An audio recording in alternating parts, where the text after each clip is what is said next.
মুসলিম দর্শন। মুসলিম দর্শনের অভ্যন্তরীণ উৎসগুলো কি কি? কুরআন, হাদিস, ইজমা, কিয়াস, ইস্তিহাদ, এগুলো মুসলিম দর্শনের অভ্যন্তরীণ উৎস। ইসলামের 5টি মূল স্তম্ভ কি কি? কালেমা, নামাজ, রোজা, হজ, জাকাত। মুরজিয়া শব্দের অর্থ কি? মুরজিয়া শব্দের অর্থ স্থগিতকারী, মুলতবিকারী ও বিলম্বকারী। সিয়া কাদের বলা হয়? হযরত আলী রাদিয়াল্লাহু তাআলা আনহুর সমর্থকদের শিয়া বলা হয়, যারা মনে করে যে মহানবী হযরত মুহাম্মদ সাল্লাল্লাহু আলাইহি সাল্লামের পরে খিলাফতের বৈধ উত্তরাধিকার হচ্ছে আলী এবং তার পুত্রদ্বয়। আশআরিয়া সম্প্রদায়ের প্রতিষ্ঠাতাকে? আশআরিয়া সম্প্রদায়ের প্রতিষ্ঠাতা আবুল হাসান আল আশআরি। মুসলিম দর্শনের দুজন পরমাণুবাদী দার্শনিক। মুসলিম দর্শনের দুজন পরমাণুবাদী দার্শনিক হচ্ছে আল বাক্কিলানি, আল মাতুরিদি। বাকা শব্দের অর্থ কি? বাকা শব্দের অর্থ হচ্ছে আল্লাহর সত্তায় বা ঐশী সত্তায় স্থায়িত্ব লাভ করা। কাদারিয়া সম্প্রদায়ের প্রতিষ্ঠাতাকে মাবুদ আল জুহানি। সুফিবাদের প্রধান উদ্দেশ্য কি?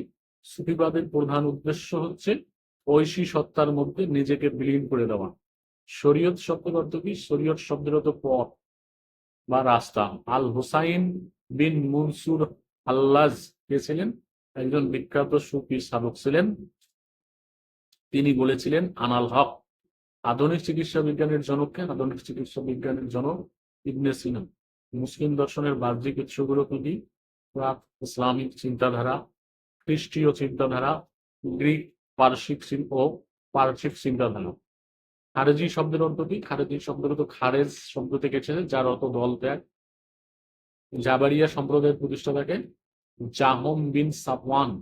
ইসলামের 4টি মাযহাব কি?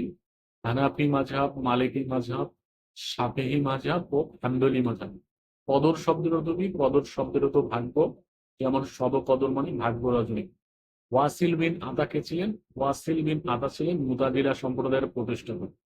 হানা শব্দের অর্থ কি? হানা শব্দের অর্থ বিলীন বা লয়। ইকুয়ানুস সাফা শব্দের অর্থ কি? ইকুয়ানুস সাফা শব্দের অর্থ পবিত্র ভ্রাতৃ সঙ্গ। কানুন ভিত্তিক গ্রন্থের হচ্ছে কানুন ভিত্তিক ইবনে সিনার একটি বিখ্যাত গ্রন্থ। সুফিদের মধ্যে জ্ঞানের উৎস কি? সুফিদের মধ্যে জ্ঞানের উৎস ওহী প্রদাদেশ বা সংজ্ঞা। আশারিয়াদের মতে কোরআন কি সৃষ্ট? না, আশারিয়াদের মতে কোরআন সৃষ্ট নয়, কোরআন চিরন্তন। মুতাকাল্লিমুন কারা? আশারিয়া সম্প্রদায়ের চিন্তাবিদদের মুতাকাল্লিমুন বলা হয়।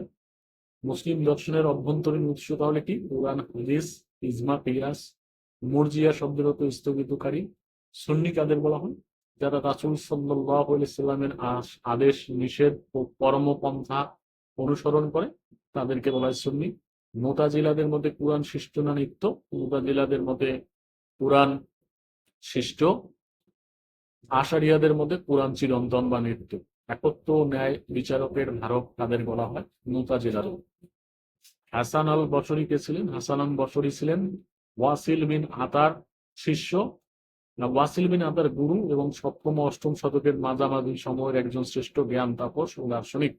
বাকা শব্দের অর্থ কি? বাকা শব্দের অর্থ আল্লাহর ঐশী সত্তার স্থায়িত্ব লাভ। ইসলামের 2টি প্রধান মাযহাব হলো হানেফি এবং মালিকি। আধুনিক চিকিৎসা বিজ্ঞানের জনক ইবনে সিনা। সুফিবাদের 4টি পথ কি? শরীয়ত, তরিকত, মারেফত, হকিকত। মুতাজিলা সম্প্রদায়ের প্রতিষ্ঠাতা কি? মুতাজিলা সম্প্রদায়ের প্রতিষ্ঠাতা হচ্ছেন ওয়াসিল বিন আতা। মুসলিম দর্শনের 5টি বাহ্যিক স্তরগুলো উৎসগুলো হচ্ছে প্রাক ইসলামিক চিন্তাধারা, খ্রিস্টীয় চিন্তাধারা, গ্রিক ও পারসিক চিন্তাধারা। শিয়া কাদের বলা হয়? হযরত রাদিয়াল্লাহু তাআলা আনহুর অনুসারীদেরকে। ফানা শব্দের অর্থ কি? ফানা শব্দের অর্থ বিলীন বা লয়। মুতাজিলা শব্দের অর্থ কি? দল ত্যাগকারী। ইকুয়ানুস সাফা শব্দের অর্থ কি? পবিত্র ভ্রাতৃ সংঘ। শরীয়ত শব্দের অর্থ বলতে গেলে ইসলামী জীবন বিধানকে বোঝায়। মুহাজির কারা? মক্কার হাশেমি ও কুরাইশ গোত্রে যারা মদিনায় হিজরত করেছিলেন তাদেরকে বলা হয় মুহাজির। আশারিয়াদের মতে কোরআন সৃষ্ট বা নিত্য? আশারিয়াদের মতে কোরআন সৃষ্ট নয়, চিরন্তন বা নিত্য।